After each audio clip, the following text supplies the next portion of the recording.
So I started doing top 10 lists this year, and the plan is to roll out all the different top 10 lists that I wanted to do. Authors, book series, science fiction, fantasy, memoirs and biographies, etc., etc., etc. And then the very last one I was going to do is my favorite books. Well, I got behind schedule. So I'm going to do kind of my favorite top 10 books of all time. This is top 10 books that I've read according to Goodreads.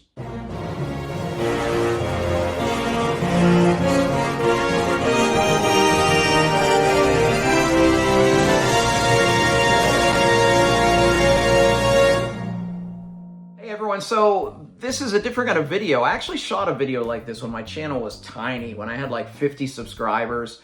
But that's a pretty flawed video the way that I did this, because I'm going to institute some ground rules into this top 10 list. But I have to say, first of all, this is not my top 10 of all time, because there's so many books that I've read before Goodreads that I didn't put a Goodreads rating, so it doesn't show up on my shelf. So there are a lot of great books that I've read that might have higher ratings than some of these, but these are the ones that, however long I've had a Goodreads profile, at least 10 years, I don't really know. It's probably been 10 or 15 years. These are the best books that Goodreads has rated that I've read. Now, my ground rules is no sequels, because a sequel in itself is going to be rated higher probably than the first book, because at the very minimum, the only people reading a sequel must have liked the first book enough to read it. So because of that, what would have been the top book on this list is something I'll mention, but is not going to be on the list. The other thing is I had to institute a minimum rating requirement, because when I made that video several years ago, I just went by straight ranking, and my number one was a music textbook that had a 5.00, and I was like, wow, that's great. Well, I was the only one that rated it. So I don't want to have any repeats like that. So these are the top 10 books they have at least a minimum of 100 reviews on Goodreads, or not reviews, but ratings, to make it fair, and no sequels. There's a few by one author who is apparently a Goodreads darling, and then there are a few that some book series, the first one did make it, so I'll mention the other ones that may have actually ranked higher than that one that would have been part of this top 10 list. But to make this top 10 list, the average ranking had to be 4.47.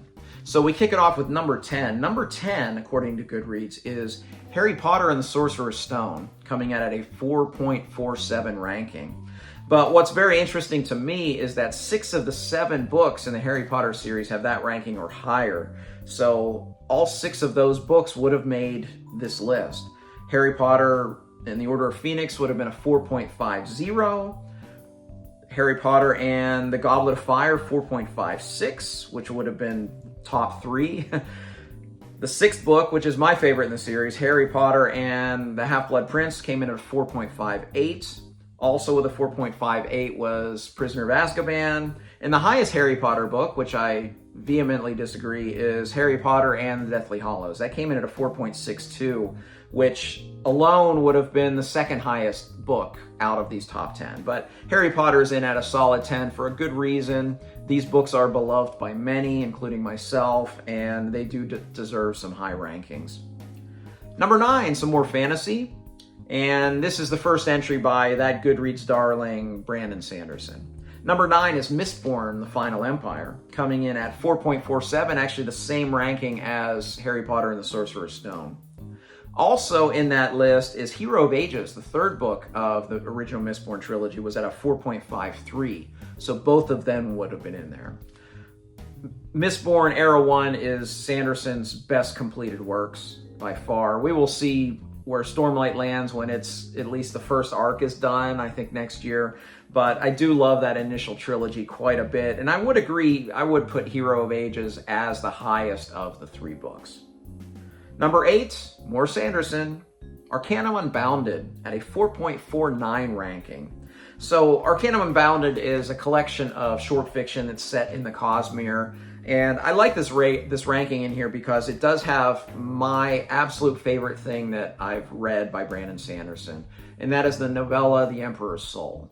I just adore that novella. It's one of my favorite novellas of all time, not just fantasy novellas. I think it's great, and I think it's the best thing that Sanderson's done. I know that's kind of an unpopular opinion, but I just love that novella. So, so good. Number 7, Born a Crime by Trevor Noah, coming in at 4.49. So Born a Crime, this is a read from this year. I listened to the audiobook, and it works really well as an audiobook because it is a first-person narrative. Trevor Noah, if you don't know him, he's a comedian who grew up in South Africa, and the title Born a Crime is literally the fact that because he was of a mixed race heritage, he was a crime. It was not allowed for the races to mix. So he was born a crime, and this talks about him growing up in apartheid and just dealing with so many different things. It's a fantastic book. It's equal parts heartbreaking and funny and tragic and triumphant. It's one of the best memoirs I've read in my lifetime. Number 6, Desert Star by Michael Connolly, coming at a 4.51. Well, you can see my 2 Connolly shelves here. Connolly is I think I had him top 3. He's at least a top 5 on my favorite author list. I love Connolly. He's one of those automatic buy authors for me because he is just so consistent. Be honest, you could put any of his books this high, and I would say, yeah, I can see that. Desert Star is probably up there because it's the newest one, so it probably has more rankings, but my favorite is probably The Poet, which is right here over my shoulder. But Connolly is a master. He is truly the most consistent author that I've read. Consistently great.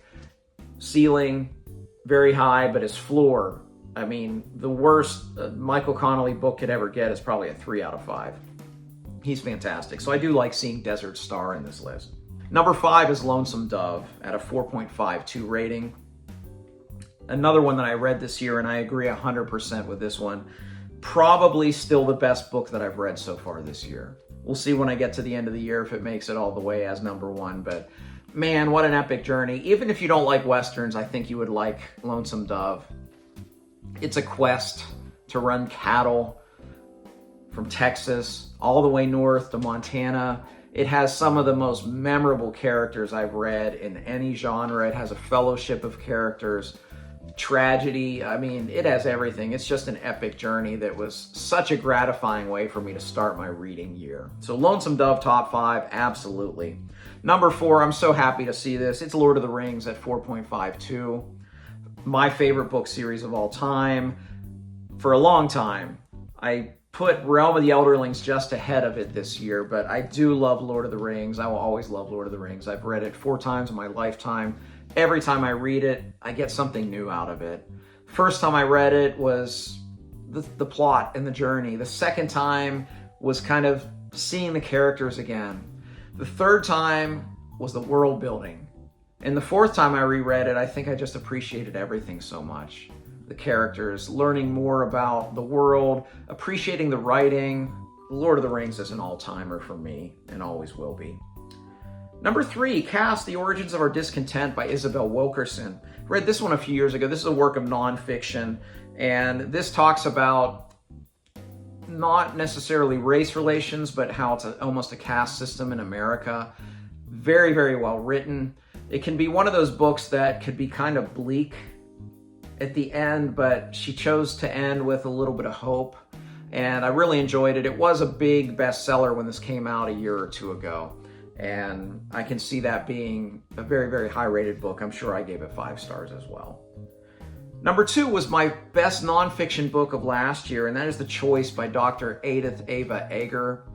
Dr. Eger was an Auschwitz survivor, and this talks about not necessarily the horrors that she experienced there, but the horrors of living after that and how to move forward and basically making that choice to try to get on with your life after such a horrific, horrific experience. It's a really inspiring book, and at a rating of 4.58, yeah, I believe absolutely that it deserves that. Fantastic book. It's not a long read. If you're interested in a great work of nonfiction, a great memoir, definitely pick up The Choice. Number 1, Sanderson, The Way of Kings, 4.65. And I do love that book. I have it displayed over here now today. But what's interesting is all 4 books in the Stormlight Archive would have made this top 10 and would have been very high. So Way of Kings was at a 4.65. Rhythm of War was at a 4.62, which would have been second. Oathbringer was also a 4.62. And Words of Radiance has an average rating of 4.76, which is ridiculous. And that would have been the number one if I were allowing sequels on this list. 4.76, that is just crazy.